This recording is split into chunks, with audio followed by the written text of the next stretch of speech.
आरजीएसएस software के अंदर inventory control या आइटम फीड कैसे किया जाए, ये हमारी एक समस्या हो रही है, काफ़ी दिनों से मैं देख रहा हूँ। तो मैं आपको जल्दी से बता देता हूँ यहाँ पे। सबसे पहले हमें मैनुअल स्टॉक गोडाउन के अंदर एंटर करना है। यहाँ पर हमें सारी दूसरी भ्रांतियाँ जो भी है वो सब छोड़कर, जैसे हम पेंटोसिड टेबलेट ले रहे हैं, पेंटोसिड डीएसआर, पैकिंग हम यहाँ पर अच्छी तरह से एक बार जाँच लेंगे कि पैकिंग क्या हमें रखनी है, क्या है एक्चुअल पैकिंग। उसके बाद टैक्स बहुत ही इम्पोर्टेंट चीज़ है। टैक्स को भी हमें यहाँ पे कॉस्ट वेरीफाई करना है एक बार, कि जो हम पुट कर रहे हैं टैक्स क्या है उसमें, क्वांटिटी टाइप स्ट्रिप है, पर टेबलेट है, क्या है, क्वांटिटी कितनी रखनी है, वह बेच नंबर, बेच नंबर। उसके बाद में एक्सपायरी डेट, परचेज रेट। हम पहले से जो हमारे पास में लिस्ट है उसके अंदर ये सारा डाटा रखेंगे और साथ ही साथ उसको वेरीफाई करते रहेंगे। उसके बाद हम ट्रेड डिस्काउंट को ब्लैंक छोड़ेंगे, स्कीम डिस्काउंट को भी ब्लैंक छोड़ेंगे। Scheme discount type by default before trade रखना है। एमआरपी जो है, जैसे हमने 100 रुपये लिया, और ट्रेड रेट जैसे ये ब्रांड फार्मा का है तो इसमें ट्रेड रेट हमें 100 रुपये रखना है जिस रेट पर बिका, और इसके बाद में हमें सबमिट कर देना है। सबमिट कर देने के बाद में एक बार जो डेटा हमारे पास आएगा उसको एक बार चेक कर लेना है।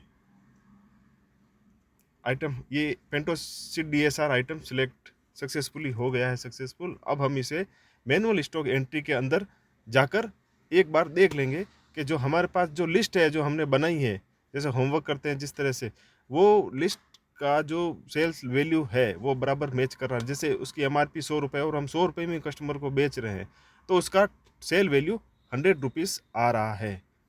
This okay. Then next item, जैसे हम कोई जेनरिक आइटम लेते हैं, उसके अंदर हमें किस तरह से ध्यान रखना है, क्या रेट डालनी है। जैसे हमने लिया पोंटोसेक डीएसआर सिप्ला का जेनेरिक, इसके अंदर हमें एक चीज़ याद रखनी, ध्यान रखनी है कि जैसे शेखर बाजार है, भंडार है, ये जेनरिक आइटम को एमआरपी से सेल नहीं करता है, इसलिए हमें उसकी परचेज रेट और सेल दोनों ध्यान में रखनी। जैसे क्वांटिटी हमने डाल दी, batch number, expiry date, purchase rate. जैसे हमने इसका रेट 10 रुपये लिया, मैंने एज एग्जांपल इसका परचेज रेट 10 रुपये लिया है और एमआरपी मैंने इसकी 100 रुपये ही रखी है।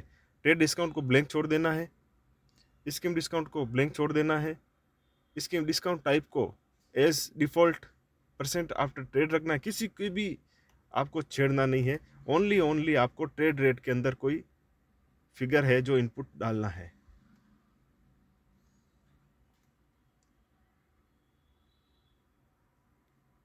ठीक है। जेनरिक में एक विशेष ध्यान हमें यह भी रखना है कि जेनरिक के अंदर trade discount, purchase rate, cell rate plus tax रखना है।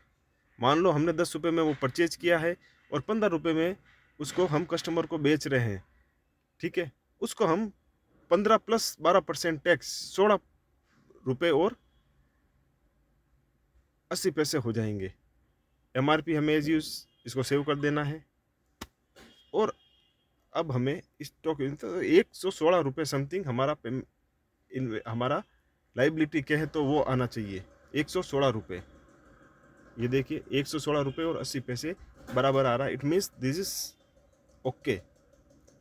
और हम जैसे जो भी लिस्ट बना रहे हैं, एक लिस्ट बनाई, उसका टोटल लगाया, उस टोटल को हमने कैरी फॉरवर्ड किया, देन अगले लिस्ट के अंदर उसको ले गए।